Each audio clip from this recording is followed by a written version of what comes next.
வெளிச்சத்தின் பிள்ளைகளாகிய உங்கள் யாவருக்கும் இயேசு கிறிஸ்துவின் நாமத்தில் வாழ்த்துக்கள். பிரியமானவர்களே, 2024 வருஷத்தின் கடைசி மாதத்தில் கடைசி வாரத்தில் நாம் வந்து நிற்கிறோம்.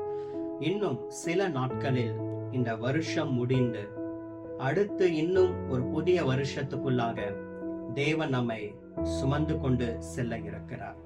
இந்த 2024 ஆண்டுக்காக நாம் ஆண்டவருக்கு நாம் நன்றி செலுத்த கடமைப்பட்டிருக்கிறோம்.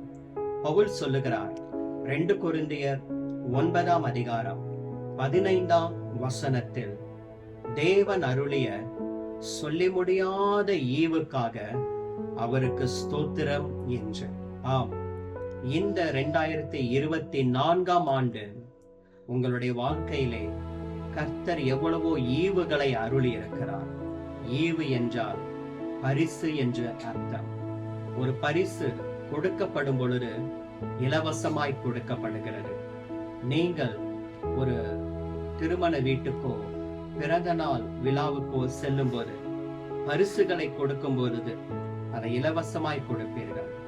நீங்கள் பெற்றுக்கொள்ளும் பொழுதும் உங்களுக்கு கொடுக்கிறவர் அதை இலவசமாய் கொடுக்கிறார். பரிசு என்றால் இலவசம். இலவசமாய் கொடுக்கப்படக்கூடிய ஒன்று.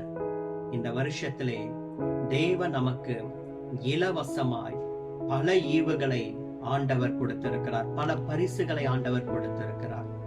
2024 ஆண்டு 12 மாதங்கள் கண்ணின் மணி போல நம்மை காத்தருளினார்.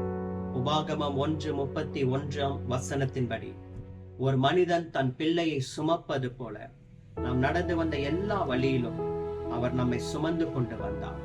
103 சங்கீதம் 2 தாவீது தன் ஆத்துமாவுக்கு சொல்லிக் கொடுக்கிறார், ஆத்துமாவே அவர் செய்த சகல உபகாரங்களையும் மறவாதே என்று.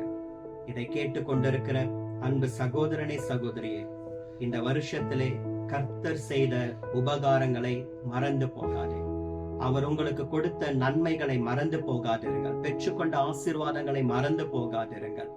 தேவன் உங்களுக்கு கொடுத்த சுகம், பலன், ஆரோக்கியம், ஜீவன், இவைகள் எல்லாவற்றிற்காகவும் அவருக்கு ஸ்தோத்திரம் செலுத்த வேண்டும், நன்றி செலுத்த வேண்டும். தேவன் ஒரு மனிதனிடத்துல எதிர்பார்ப்பது நன்றி நிறைந்த ஒரு இருதயம். இந்த வருஷத்தின் கடைசி நாட்களிலே ஆண்டவருக்கு நன்றி செலுத்துங்கள். அப்பொழுது கர்த்தர் நன்றி நிறைந்த உங்களுடைய இருதயத்தை கனம் பண்ணும் விதத்தில் வரப்போகிற புது வருஷத்திலே இன்னும் அதிகமான ஆசீர்வாதங்களை அவர் தருவார். நன்றி அறிதல் உள்ளவர்களாக இருங்கள். தேவன் அருளிய சொல்லி முடியாத ஈவுகள் ஒவ்வொன்றிற்காகவும் உங்கள் உள்ளத்தின் ஆழத்திலிருந்து அவருக்கு ஸ்தோத்திரம் செலுத்துங்கள். தேவன் அதில் பிரியப்படுகிறார். சங்கீதம் 50:23 சொல்லுகிறது, ஸ்தோத்திர பலியிடுகிறவன் என்னை மகிமைப்படுத்துகிறான் என்று. ஆகையினாலே கர்த்தர் கொடுத்த ஈவுகளை மறந்து போகாமல், அவர் செய்த நன்மைகளை மறந்து போகாமல், அவர் கொடுத்த ஜீவனை மறந்து போகாமல் அவருக்கு ஸ்தோத்திரம் செலுத்துங்கள். கர்த்தர் உங்களை ஆசீர்வதிப்பார். நன்றி நிறைந்த இருதயத்தோடு இந்த வருஷத்தை முடித்து புது வருஷத்துக்குள்ளாக நீங்கள் ஸ்தோத்திரத்தோடு கூட பிரவேசிங்கள். புது வருஷத்தை கர்த்தர் உங்களுக்கு ஆசீர்வாதமாய் மாற்றி தருவார். வெளிச்சத்தின் பிள்ளைகளாகிய ஒவ்வொருவரையும் கர்த்தர் ஆசீர்வதிப்பாராக. God bless you. Amen. Amen.